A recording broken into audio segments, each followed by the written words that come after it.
Я сегодня очень много готовилась к нашему с вами эфиру. Я приготовила некоторые фотографии, чтобы вы посмотрели на места в России, чтобы вы узнали, посмотрели на карте, где это находится, и посмотрели, какая красота может быть в России. Это все у нас будет сегодня, а тема вообще не очень приятная, не очень хорошая. Мы будем читать про реки России, и именно будем говорить, какие реки чистые, а какие реки грязные. И не самая приятная новость. Почему? Потому что чистых рек очень мало. Спасибо, канал, наверное, Инстаграм. Да, это ужасно, когда нет теплой воды, но в Москве мы к этому уже привыкли. У нас это делают каждый год. Я не знаю, во всех ли городах России, но в Москве это делается каждый год. Да, каждый год летом отключают воду. Так, ну что, начинаем читать? Так, я включаю. Так, давайте, в прошлый раз мне подсказали, что можно отключить комментарии, и давайте я пока выключу комментарии. Если у вас будут вопросы, обязательно отвечу на все ваши вопросы после. Я выключаю комментарии, чтобы мы могли читать, да, чтобы не только я могла читать, но и вы могли читать вместе со мной. Поэтому пока я выключаю комментарии, потом мы к ним вернемся. Итак, в Росгидромете назвали регионы с чистыми реками. И видите, какая красивая фотография. Это фотография из России. И я честно хотела найти, как называется река эта, но я не нашла. Я нашла только информацию, что это горная река. То есть это река, которая бежит с горы. И давайте начнем сразу. Сразу второе слово. Росгидромет. Что же это такое? Это организация, это даже федеральная служба. Служба – это вот как раз эта организация, где люди работают. У нас есть глагол «работать», то же самое синоним к нему будет «служить». И служить – это такая вот как вариант государственной работы, когда вы отдаете себя, вы служите кому-то, то есть вы работаете во благо других людей, чтобы другим людям было хорошо. Это называется служить. И вот федеральная служба, то есть федеральная организация по гидрометеорологии и мониторингу окружающей среды, или короткое название Росгидромет. То есть это организация, которая, ну, такой вариант, я не знаю, можно, нет, не Greenpeace, это организация, которая следит, смотрит за окружающей средой, то есть за природой, да, какая природа в России, все ли хорошо, там, погода и так далее. И вот Росгидромет посмотрел в этот раз на реки России. Простите, что же эта служба, что же эта организация говорит? Большинство рек России имеют различную степень загрязнения. И сразу большинство, то есть это больше, очень много рек, больше, чем половина. Это не все, это именно больше, чем половина рек, и у них различная степень загрязнения. То есть загрязнение – это когда очень плохая, то есть прям такая грязная вода. И что это значит? Различная степень. Какие-то очень загрязненные, какие-то не очень, какие-то вот практически почти чистые. Так, и однако некоторые реки в Адыгее, в Краснодарском крае, Алании, Кемеровской областях можно признать относительно чистыми.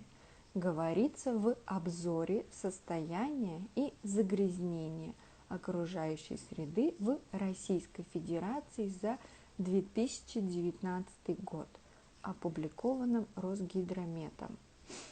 Итак, большинство рек, у них разный уровень загрязнения по сравнению с другими. То есть, если мы будем сравнивать все реки России, то есть очень грязные, а вот относительно, то есть почти, они не минус, а вот ближе к плюсу, то есть ближе к чистым. Это как бы относительно чистые. И это реки, которые у нас есть в Адыгее. Адыгея и следующее Адыгея, Краснодарский край. По факту Адыгея, Республика Адыгея, это часть Краснодарского края. Я уверена, что Краснодарский край, все вы знаете, это всем известный город Сочи, он находится как раз в Краснодарском крае. Алания, Волгоградская область, Крым, Алтай, Хакасия, Иркутская и Кемеровские области. Какие-то районы для вас неизвестны, но вот Краснодарский край вы точно знаете, вы знаете город Сочи. Крым, я думаю, тоже все знают. Волгоград не очень далеко от России. В Волгограде находится большой-большой монумент, посвященный победе в Великой Отечественной войне, там, Родина-Мать, может быть, вы знаете такой монумент. Алтай – это вообще уникальный район на территории России, это Сибирь, это уникальный природный район, очень красивая природа. Хакасия, Иркутск, вы тоже знаете, Иркутск – это Байкал. Кемеровская область, это недалеко от Алтая, это тоже Сибирь. То есть эти все регионы вы знаете, вы просто не знаете, как они называются. И в этих регионах уникальная природа. И вот говорит Росгидромет, говорит, что там относительно чистые реки. Относительно, то есть это почти чистые, но не совсем грязные. Так. Сейчас здесь удовлетворительным качеством воды характеризуется большинство водных объектов Республики Адыгея, Краснодарского края и Волгоградской области. Хорошим качеством оцениваются водотоки и водоемы Республики Крым, где 23,1% створов условно чистые, да, опять же, условно чистые, а 38% слабо загрязненные. Так, давайте пока сделаем стоп. В этом отрывке есть некоторые новые слова, которые вам будут полезны. Удовлетворительные, у нас есть удовлетворительный, это как раз вот так положительный, то есть это то, что плюс. То есть мы не скажем, что это хороший, да, но это вот именно положительная оценка, positive, да, это неплохо. Удовлетворительный такой плюс, удовлетворительное качество воды. Это у нас районы, которые я вам только что прочитала. Водотоки и водоемы. Водотоки – это когда вода бежит, да, то есть это вариант такой речки или маленькие ручейки. Это водопады, это тоже водоток. И водоемы это маленькие, или маленькие, или не маленькие. Это озера, пруды и так далее. Так, створ – это как раз линии. Здесь у нас два варианта. То есть это условно чистые, мы уже с вами говорили, условные – это как почти чистые, ближе к чистым, и слабо загрязненные. Да? Вот слабо загрязненные – это уже, то есть это реки не чистые, это грязные, но немного грязные. Так, теперь смотрим. условно чистыми или слабо загрязненными водами оцениваются поверхностные воды на территории республик Алтай и Хакасия, а также областей Иркутской и Кемеровской, говорится в обзоре. Здесь сразу вам скажу, у нас очень часто появляется слово «воды». Вообще по грамматике вы должны знать, что вода, да, вот слово вода, water, мы говорили много воды. Это у нас со словом много мы должны использовать genitive plural. Но слово вода у нас всегда only singular. Да, то есть мы не могли сказать две, мы можем сказать две воды, но это значит две бутылки воды. 5 бутылок воды, то есть когда мы считаем, то есть если мы говорим об обычной, да, воде, здесь у нас вода во множественном числе, plural, и мы будем говорить воды во множественном числе, то есть вода, it's only singular word, и воды, only plural word. И вот это вот воды, это значит реки, озера, моря, океаны, вот это вот называется воды. Итак, условно чистые, то есть почти чистые и слабо загрязненные, то есть это немного грязные, водами оцениваются поверхностные воды. Здесь вот как раз тоже два варианта. Это из ботаники, наверное, экология, то есть это из таких наук. Есть поверхностные, а есть подземные воды. Поверхностные это то есть это вода, которая у нас выходит на поверхность, это которая над землей. И подземные, которые находятся у нас под землей, которые мы с вами не видим, но мы знаем, что они есть. Так, и вот здесь вот Алтай, Хакасия, Иркутская, Кемеровские области. Так, давайте я вам сразу немного покажу фотографии. Как раз вот у меня есть Адыгея. И посмотрите, какие прекрасные картинки и какие красивые здесь реки. То есть это и большие, и маленькие реки. И здесь вот не самая лучшая фотография. Вы видите, что Республика Адыгея находится не очень далеко от города Сочи. Вообще это Южная республика, это часть Краснодарского края. И я вам написала тут самые известные реки: Большой Чохрак, Горнух, Гиага, Гачуча или Гачуча, извините, не знаю, где ударение. Это все горные реки. То есть вы знаете, в Сочи у нас горы, в Республике Адыгея тоже горы есть, и это вот все горные реки. И в Республике Адыгея, если мы вернемся к нашему тексту, да, то это относительно чистые реки, то есть почти чистые реки. Я могу понять, почему эти реки почти чистые, то есть они не идеально чистые. Почему? Потому что это горные реки. С гор идет вода вместе с землей. Вот поэтому они не будут идеально чистыми.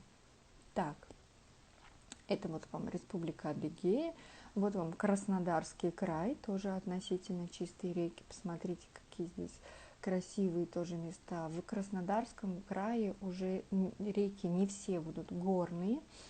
Вот эта вот большая река, это река Кубань. И видите, да, даже на фотографии такой зеленоватый оттенок. То есть это не чистые реки, не идеально чистые, а по Росгидромету это относительно чистые. Так, вот вам Волгоградская область, где находится город Волгоград, где находится монумент Родина-Мать. И посмотрите, какие здесь. Это Волгоградская область, это равнина, то есть там нет высоких гор. И вот такие вот территории, очень красивые. Следующее, Алтай. Вот это вот уникальное место на территории России, мне кажется, по красоте просто невероятное место. многие русские, иностранцы мечтают поехать в России в несколько мест. Ну, стандартно это Москва, Петербург, такие крупные, какие-то еще крупные города. Все мечтают увидеть озеро Байкал, а те люди, кто хорошо интересуется Россией, кто любит путешествовать, у них есть еще места, которые они мечтают увидеть. Это вот Алтай, и есть еще такая республика Карелия, извините, республика Карелия. Это уникальные природные места, то есть там природа просто невероятно красивая. И вот республика Алтай, такая территория, такие реки. Обь – это невероятно большая река, которая вот в России и в Азии протекает. Так, и вот, кстати, вам республика Хакасия. Это тоже горный регион. И вот такие вот вам картинки из этих областей, регионов, республик и так далее. Я вам еще потом снова покажу. Так, читаем дальше. Кроме того, для поверхностных вод Республики Северная Осетия Алания характерен широкий диапазон качества воды. То есть широкий диапазон качества воды от условно чистой, да, то есть это почти чистое, слабо загрязненное, загрязненное и грязное. Так, здесь вот как раз у нас слабо загрязненное, такой плюс-минус, загрязненное – это минус, и грязное. Какая разница между словами загрязненное и грязное? Загрязненное, то есть это, в этом слове у нас подразумевается, что она не чисто грязная, то есть не супер грязная. А когда мы говорим грязная, то все, это dirty. И, как вы видите, да, все-таки по республике Северная Осетия, Алания, больше рек условно чистые, то есть почти чистые. Но в то же самое время очень большое количество грязных рек. Мы с вами, давайте еще поговорим, Республика Северная Осетия – это горная территория, это горы Кавказ, Кавказские горы, и поэтому там очень много горных рек. Я уже сказала, в первую очередь горные реки грязные. Почему? Потому что они бегут с гор, бегут вместе с землей, с растениями и так далее. Но, конечно, есть и другой вариант, да, то есть есть пластик, то есть в реках тоже есть такой вариант загрязнения. И на территории России тоже, то есть это не только моря, океаны, озера. В реках такое тоже бывает. Где есть человек, если эта река рядом с человеком, то она будет грязная из-за пластика тоже. Так, Ставропольского края от слабо загрязненной до экстремально грязной. И здесь у нас еще прям такой большой-большой минус. Если грязная у нас было просто минус-минус, а экстремально загрязненная это минус-минус-минус. То есть это очень грязная вода. Ставропольский край, кстати, это тоже горный край. Следующее. Чуть-чуть здесь начну. Уральский федеральный округ. Уральский федеральный округ, это как раз там тоже есть горы Урал, в многолетнем плане характеризуется наиболее высоким уровнем загрязненности поверхностных вод. В Центральном федеральном округе сохраняется напряженная экологическая ситуация на водных объектах Владимирской, Московской, Рязанской, Тульской областей. Качество воды оценивается как грязное. И тут мы видим, то есть давайте сначала Уральский федеральный округ, да, то есть там наиболее высокий, то есть один из самых высоких уровней загрязненности воды, в первую очередь это горные реки, в вторую очередь это человек, да, и в третью очередь я бы еще добавила сюда заводы, фабрики, которые совсем не делают реки чистыми. Центральная Россия. Это вот Москва и области, которые находятся рядом с Москвой. Владимирская, Рязанская, Тульская. Здесь уже вода будет очень грязная. Кто у нас был в Москве, вы видели Москву-реку, которая невероятно грязная, и там даже нельзя плавать, нельзя купаться. И это только вот из-за людей. То есть мы виноваты, что реки такие грязные. В Северо-Западном федеральном округе в многолетнем плане большинство водных объектов характеризуется загрязненными водами. Северо-западный, то есть многолетний план, да, то есть в 2019 году, и они там посмотрели, сколько нужно времени, чтобы делать реки чистыми, и вот точно сколько времени здесь не написано, просто много лет.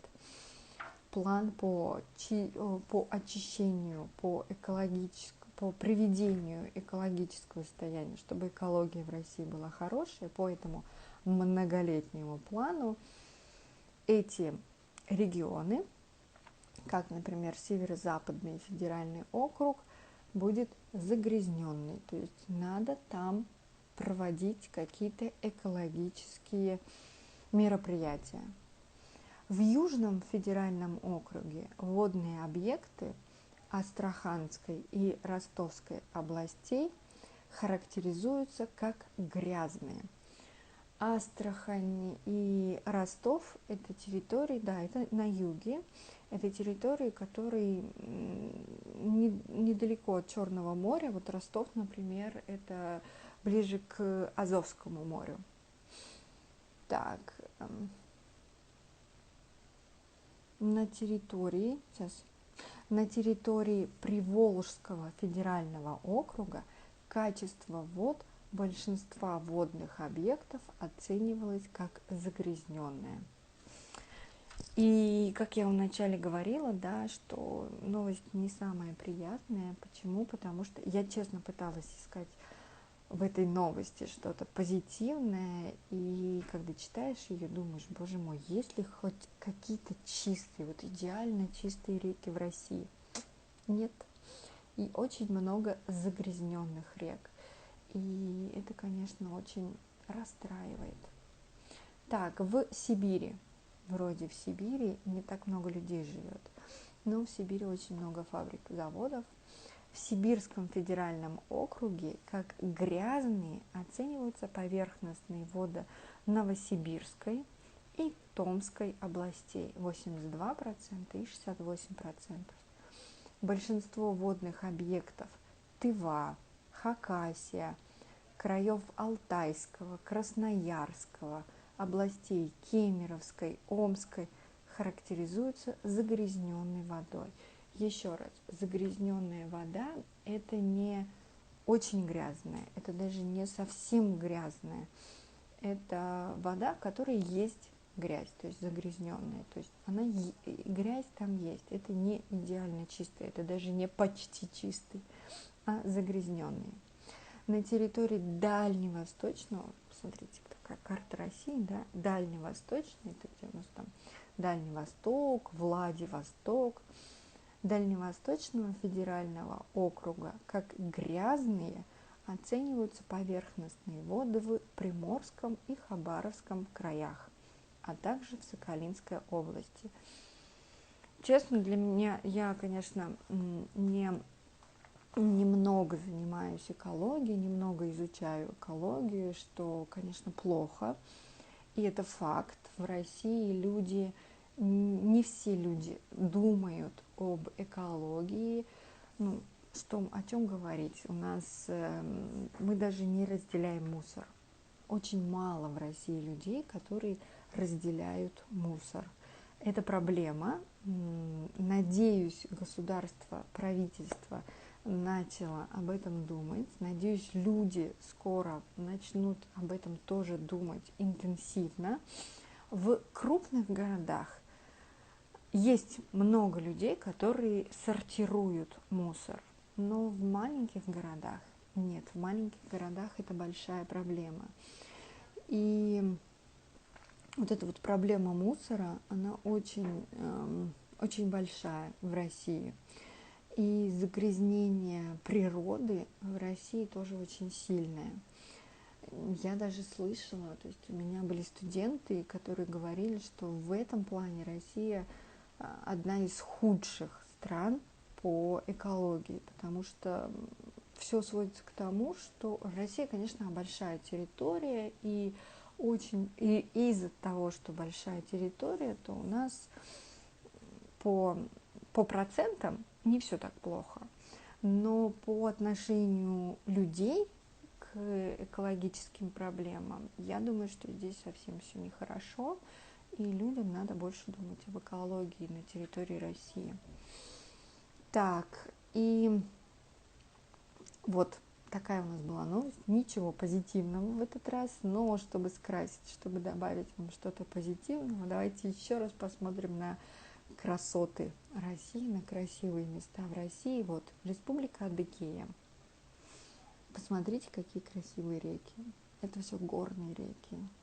Это мечта оказаться. Конечно, это горные, холодные реки, но невероятно красивые. Так, вот река Кубань и Краснодарский край. Здесь река Кубань, это не совсем горная река, и в Краснодарском крае тоже очень много горных рек. Так, Волгоградская область не совсем далеко от Москвы, но это все тоже вот южные территории, то есть Адыгея, Краснодарский край, Волгоградская область, это все юг России. И там вот видите, например, в Волгоградской области такие поля, то есть это ровная территория, такие поля, красоты. И вот некоторые реки из этой области. Сразу видите, да, то есть где находится. Вот Воронеж не так далеко от Москвы. Сколько километров? Ну, я точно не помню, около 500 или 400. Не буду врать, но не очень далеко. То есть если ехать на машине без пробок, то за 2-3 часа можно доехать до Воронежа. 2-4 часа, все, не буду врать. И вот Волгоград тоже совсем недалеко. Это именно по территории, так как я живу в России, то для нас это не очень далеко. Следующая Республика Алтай. Это уже Сибирь. Посмотрите, какие там невероятные красота, невероятные красоты. Это просто... И вот здесь уже сразу по фотографиям, да, то есть если мы вернемся в Краснодарский край, какая зеленая вода, и в Алтае, смотрите, какие вот аквамариновые, да, то есть такой цвет, прям водный цвет, да, такой вот прям красивый, зеленовато-синий. И последнее, которую я вам сделала картинку, Республика Хакасия. Это тоже Сибирь, это отдельная республика и тоже горная республика. То есть вот такие вот красивые места есть на территории России. Так, а мы с вами прочитали новость, и давайте я включу комментарии. Так, секундочку, включаем комментарии. И пишите мне ваши вопросы, если они у вас есть, я с удовольствием на них отвечу.